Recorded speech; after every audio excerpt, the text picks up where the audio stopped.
Hello and welcome to another episode of Never Did I Just Watch with your host as always, McLemore. This week we'll be recapping and reviewing the unbelievable true story of one young man's journey from playing video games in his living room to tearing it up on the racetrack. That's right, buckle your seatbelts, because we're talking Gran Turismo.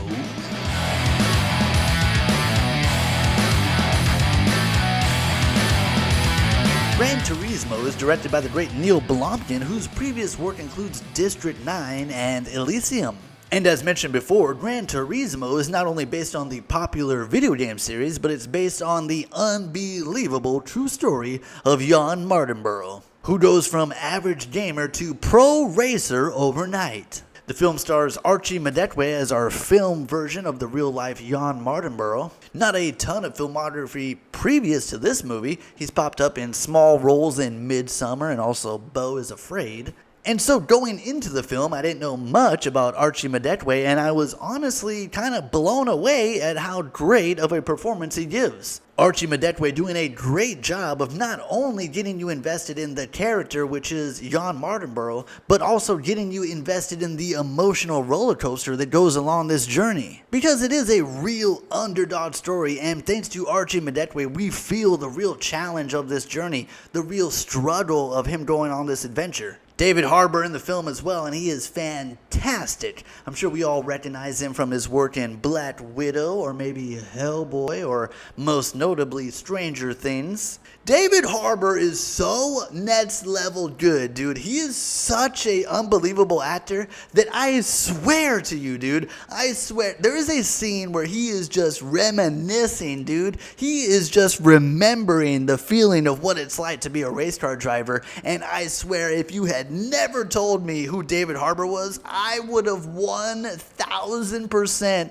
believed that he was a professional race car driver like just a few years ago from the way that he's talking about it, dude. He is so great in this movie. Each single one of his scenes is a banger. And then, dude, are we going to talk Djimon Hounsou? Are we going to talk Djimon Hounsou, dude? Because he is unbelievable in this movie. Djimon Hounsou has arguably one of the smallest roles in this movie, and yet has the biggest emotional impact in the entire film, dude. I think collectively through the entire film, Djimon Hounsou gets like 15 to 20 minutes maybe of like total screen time.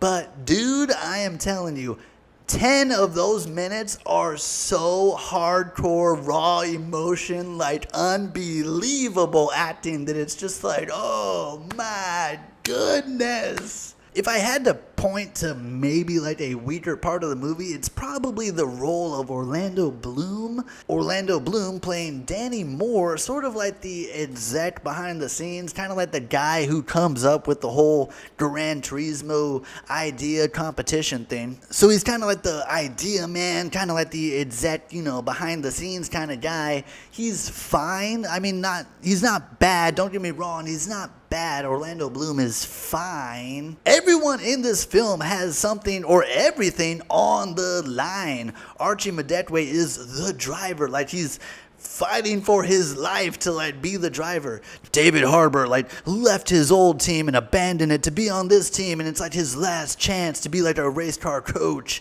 So like it's all on the line. Like it just doesn't feel like Orlando Bloom's got anything on the line. Like he's just kind of like, hey, if it works out, great. If it doesn't, like I'll just do something else. Neill also doing an amazing job of incorporating what is Gran Turismo, like the actual game, into the movie as well, with several like highly stylized shots of like the car kind of CGI forming around the driver, or like just like the dotted lines that kind of follow you on the track in the game. Also little things like being able to see who's in what place by the little markers on the cars. Like it's little things like that, little details from the game that are added to the film that just make it more authentic overall. If I'm gonna sit here and complain about something, I mean, maybe it would be the runtime of the film. Going just over 2 hours, about like 2:15, it did feel a little sluggish at certain areas. It did feel like there was a little bit of fat. Maybe there's like a montage at the end that kind of goes on longer than it needs to, but as a whole, it's pretty clean cut. As a whole, the energy level and excitement stays pretty consistent throughout the entire film. Overall, we're gonna hit Gran Turismo with a B.